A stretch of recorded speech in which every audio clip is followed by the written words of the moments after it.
Good evening there, everybody. What is happening? Hopefully, y'all are having a wonderful day today. So, when it comes down to it, of course, I thought that I would give my fight review on the very decent performance by Mr. Oleksandr Usyk in the rematch, of course, against decently great fighter, or at least now many people may look at him only as a decently good fighter, Mr. AJ Anthony Joshua. And of course, for those of you that did not hear the news, Mr. Oleksandr Usyk was able to win this fight. And not only, in my view, was he able to win this fight, he was able to pretty much dominate this fight just like he did within the first time around.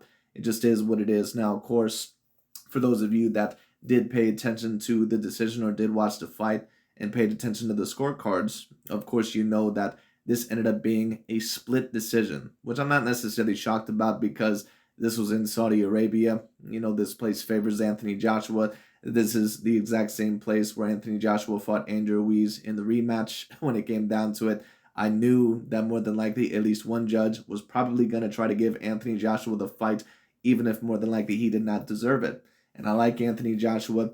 I think that he's a decent guy, at least overall from what I've seen of him. I don't know him personally or anything like that, but when it comes down to it, he seems like a decent person. And at one point in time, he was one of the world's best fighters. He maybe even at one point in time maybe would have graced my top 10 pound for pound list, at least debatably, because of course most people they don't like heavyweights to be on their pound for pound list.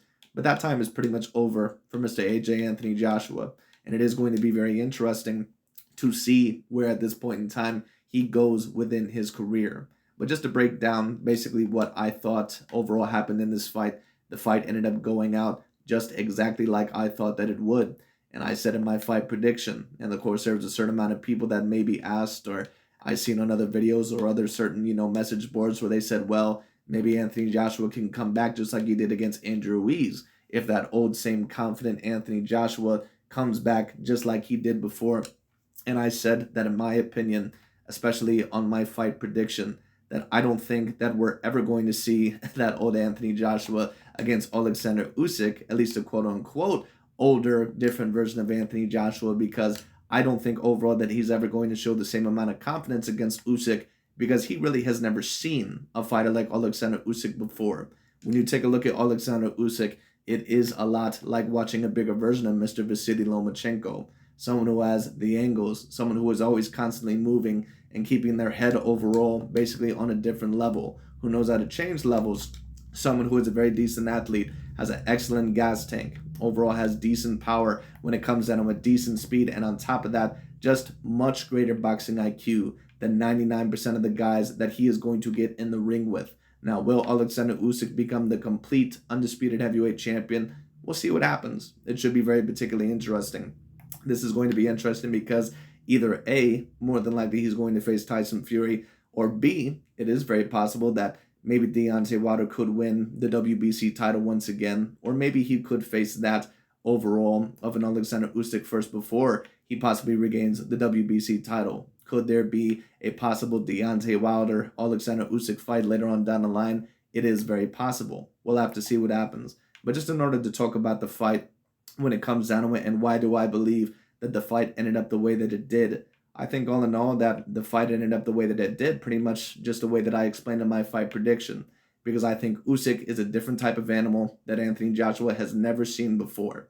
And when I was comparing overall this, a very, very long time ago, and a certain amount of people were talking about, well, Anthony Joshua, if he comes back confident and all this sort of stuff.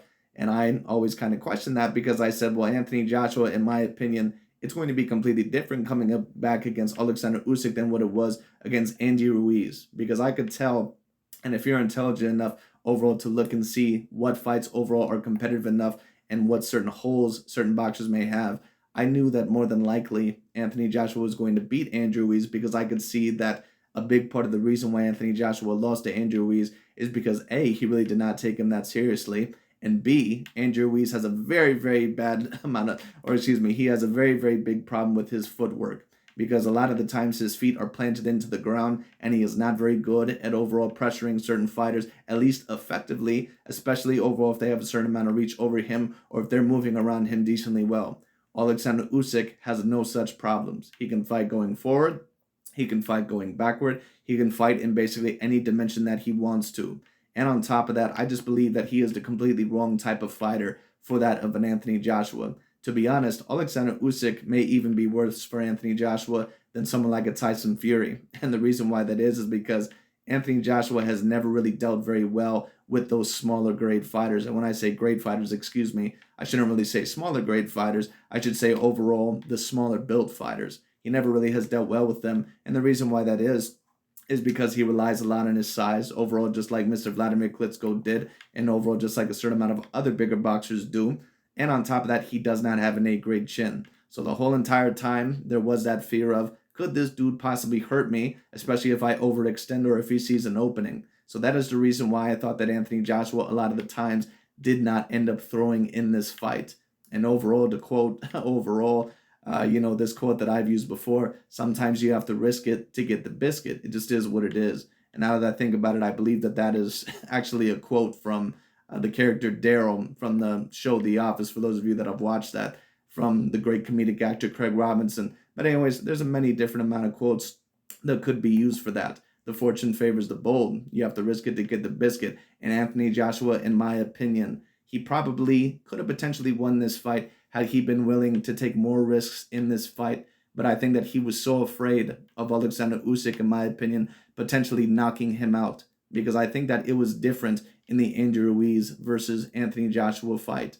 And the reason why that is because Anthony knew that there were certain faults that he could take care of with Mr. Andrew Ruiz. With Oleksandr Usyk, what really are his true weaknesses? When it comes to a fighter, like someone like an Oleksandr Usyk, someone who has his angles, someone who has his athleticism, and someone who has his truly great boxing IQ, you have to overall, really, to be honest with you, to beat someone like that, you either have to be A, on the same level of boxing IQ and the boxing ability and skill set, or B, when it comes down to it, as well as that, you're probably also going to have to be decently bigger than him. And who is the only fighter in the world that would probably maybe have potentially both of those categories against Oleksandr Usyk? Potentially Mr. Tyson Fury. That is really the only fighter on the planet within those two weight divisions that I see that maybe would have those two categories over Oleksandr Usyk. Now, Oleksandr Usyk, of course, is not a natural heavyweight. He only weighs about 220 pounds, and that's at the most. So it just is what it is. So he is going to be facing fighters that are probably decently bigger than him. And I believe that more than likely that he will probably defeat the majority of them, like that of a Dillian White. He probably could defeat a Luis Ortiz, probably an Andrew Ruiz Jr. He probably could defeat the majority of those fighters. But the question overall will be, could he potentially beat a Tyson Fury? Could he potentially overall beat that of a Deontay the Bronze Bomber Wilder? Those would be the interesting fights. But just to talk a little bit more about this fight, I think that Anthony Joshua lost this fight pretty much just the same way that I said that he would, because I thought that he was going to be too afraid to exchange with Oleksandr Usyk, and he had really never seen this type of animal before. It just is what it is. Anthony Joshua, even though I think he's very good sometimes at what he does, and let's not overall try to shit all over Anthony Joshua in a way of speaking, he has accomplished a lot in his career. I do believe all in all that he will make the Boxing Hall of Fame. I believe if someone like a Deontay Wilder is going to make the Boxing Hall of Fame, that Anthony Joshua should make the Boxing Hall of Fame. But now he can never really be remembered overall as one of the all-time great heavyweights, at least in terms of potentially ever being a top 10 heavyweight. It's just never going to happen. It is what it is. And if we are really truly being honest about Mr. Anthony Joshua, you did not even ever face Tyson Fury or Deontay Wilder. And you already have 3 losses on your resume. So what does that really say about you? It just is what it is. And don't get me wrong, Anthony Joshua and Deontay Wilder, they're both right there with each other. In terms of accomplishments and a skill set, I would probably give Anthony Joshua the advantage. But when it comes down to it, if Anthony Joshua were to fight like this in future events, when it comes down to it, I'm not really even sure if he would beat Deontay Wilder by decision, if Deontay Wilder even has a little bit of confidence left within overall his psyche. Because Deontay Wilder more than likely still has that great right hand. And on top of that, one thing I know that Deontay Wilder is going to do is that he is going to throw, even overall if he's getting his ass kicked. So Deontay Wilder, even if he is completely losing a fight, he is still always somewhat in the fight. And I just don't know if Anthony Joshua has that same type of psyche. That's not me saying necessarily that he's mentally weak.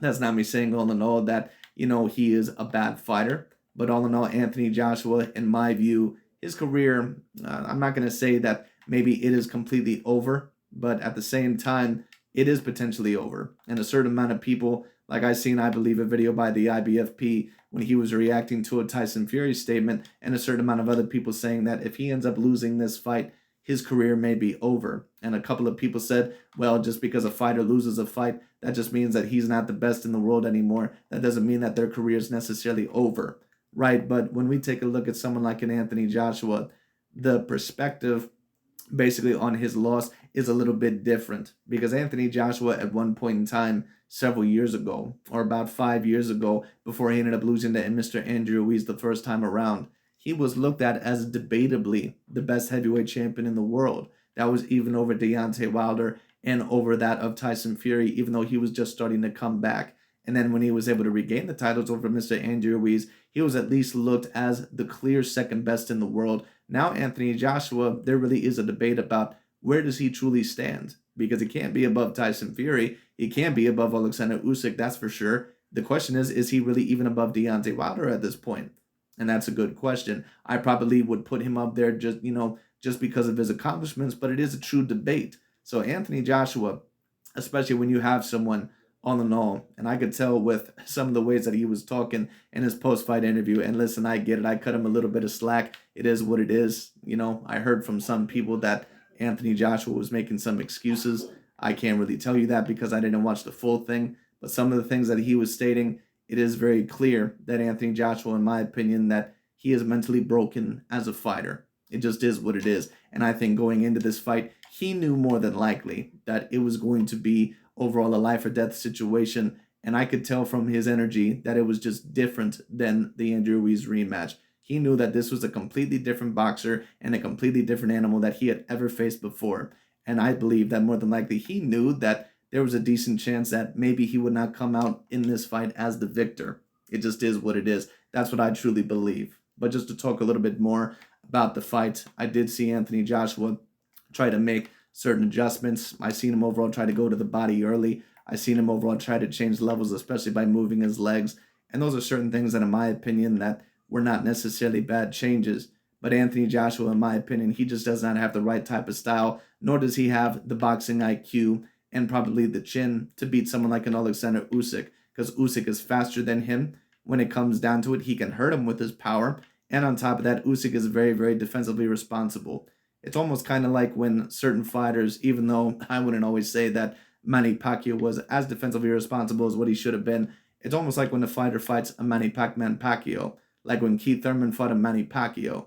It's easy to say that you need to get in there and be aggressive, but this is a guy that has a little bit of a pop in his punch.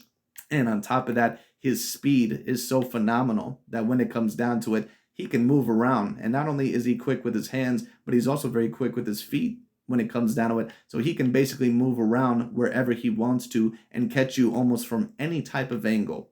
It was very similar when, in my opinion, when fighting a Manny Pacman Pacquiao, even though sometimes his footwork would be a little bit wild and his defense could have been a little bit better. In my opinion, Manny was actually a little bit more of an underrated defensive fighter. I wouldn't say that he was a Floyd Mayweather Jr. or a Pernell Sweet Pea Whitaker. But, he did enough overall to get by the majority of the time. But sometimes when you're facing a smaller fighter, and you're as large and as muscle bound as what Anthony Joshua is, when it comes down to it is actually at your disadvantage, because this guy is faster than you. He probably has better feet than you. And I said that going into this fight that Anthony Joshua would have to use his feet. He did not use his feet as what I instructed. It just is what it is. And I knew that he wasn't, because Anthony Joshua, he can use that with Andy Ruiz. He can't use that with someone like an Oleksandr Usyk. It would be like, basically, and I already stated this, it would almost be like when Canelo Alvarez tried to outbox out of a Floyd Mayweather Jr. It's not going to happen. And the reason why that is because Canelo Alvarez, even for how great he even was at the time at 23 years old, Floyd Mayweather Jr. is just faster than him. He has better footwork than him, and he's just all around quicker than him. And on top of that, Floyd, even for the high level that Canelo was on, Floyd is probably even a little bit smarter than that of a Canelo Alvarez, even at his best. And it's the same thing with Oleksandr Usyk. Usyk is an extraordinarily smart fighter. Anthony Joshua is no offense against him, but I don't think that he is that smart of a fighter. I think that he's smart enough the majority of the time to get by, but I don't think that he has a severe boxing IQ. I don't think that he has a very high boxing IQ. Oleksandr Usyk is a boxing genius. When I take a look at him, He reminds me a lot of a larger Lomachenko. It just is what it is. He's always moving around. He's always keeping his head, off certain levels. He's always changing certain levels. He is always defensively responsible. He usually always has an answer to whatever your game plan is. And Anthony Joshua's stamina, in my view, clearly did deplete in the latter part of the fight as well. And I think that Oleksandr Usyk prepared for that, because I think that there was a part of the Anthony Joshua team that thought maybe Oleksandr Usyk would take the early rounds and maybe we can take it to this guy a little bit later on. Maybe hopefully he tires and maybe overall we can get this guy knocked down once or twice. Maybe we can get back into the fight and maybe we can stop him. But I think that Oleksandr Usyk was prepared for that, because I believe I remember in the 8th round, Anthony Joshua started putting on the pressure a little bit more. And overall he started to land repeated body shots. And Usyk after that, and I said, Usyk is really going to have to react very well after that round. And in the 9th round, he got right back in there and he completely whooped up on Anthony Joshua. He completely outboxed him and completely intimidated him. And that's exactly sometimes what you need to do in a fight. You need to risk it to get the biscuit. As they all say, fortune favors the bold. All right? It just is what it is. So at the end of the day, when it comes down to it, Oleksandr Usyk was bold enough to get in there with Anthony Joshua, and he knew that he could rely on his boxing IQ and his better boxing ability. It just is what it is. And that's why Oleksandr Usyk, in my opinion, I had the fight scored exactly the same as what I did the first time around. I had this fight scored 9-3 for Mr. Oleksandr Usyk in the first fight. I had it scored 9-3 in this fight. And that judge who ended up scoring it for 7-5 for Mr. Anthony Joshua, I believe all in all that more than likely he was either A, on some methamphetamines, or B, more than likely he was paid with some money by Mr. Eddie Hearn under the table. But it just is what it is. More than likely number B. But it just is what it is. Anyways, that is really overall about it. Do I believe that Anthony Joshua made certain adjustments in this fight that were proper? Some, but they just were not enough. He needed overall to use his jab a lot more. He needed to be in and out. He needed to use his feet a lot more. You're the taller, stronger opponent when it comes down to it. You need to use your feet, get in and out, establish that jab. Sometimes he was using his jab as a lead, overall. Sometimes he was using it as a distance, user. And that's great, but he did not do it enough. He should have been jabbing to the body a hell of a lot more. That usually opens up other shots. That's why Canelo, that's why Mayweather, that's why a lot of other great boxers have utilized that jab to the body, because it is a secret weapon that not a lot of boxers utilize when it comes down to it, and he did none of that. Anthony Joshua did a lot of the same things that he had did in the past, and when some of those game plans did not work, he reverted to his old ways, trying to land the right cross or trying to land the looping left or right hook, and it did not work because Usyk was always on his toes. He was way too smart. He was way too intelligent for that. So it is what it is. But anyways, once again, what is next for both of these gentlemen? Well, time will tell. Oleksandr Usyk might overall become, at least from what I remember, well, maybe Evander Holyfield became the completely unified champion, who was a former cruiserweight champion. I can't remember. But I actually can't remember any former cruiserweight champions who became the complete unified champion within the heavyweight division. Now, maybe I'm wrong about that. But, from my history, from my knowledge, Oleksandr Usyk maybe would be the first one if he was also able to capture the Ring magazine and the WBC title. Well, really just the WBC title. Because if he won the WBC title, I really don't see how he would not be able to win the Ring magazine. But it should be very interesting. But anyways, that's really about it for this video. I thought that it was a very great performance by Mr. Oleksandr Usyk. Will he be able to do the same thing to a Deontay Wilder or overall to someone else within the heavyweight division? Time will have to tell. There's a lot of other great contenders there. Usyk could last there for a decently long while. He could last maybe not that long. So we'll have to see what happens. But anyways, that's really about it for today. Thanks so much for watching, and I'll talk to you all later.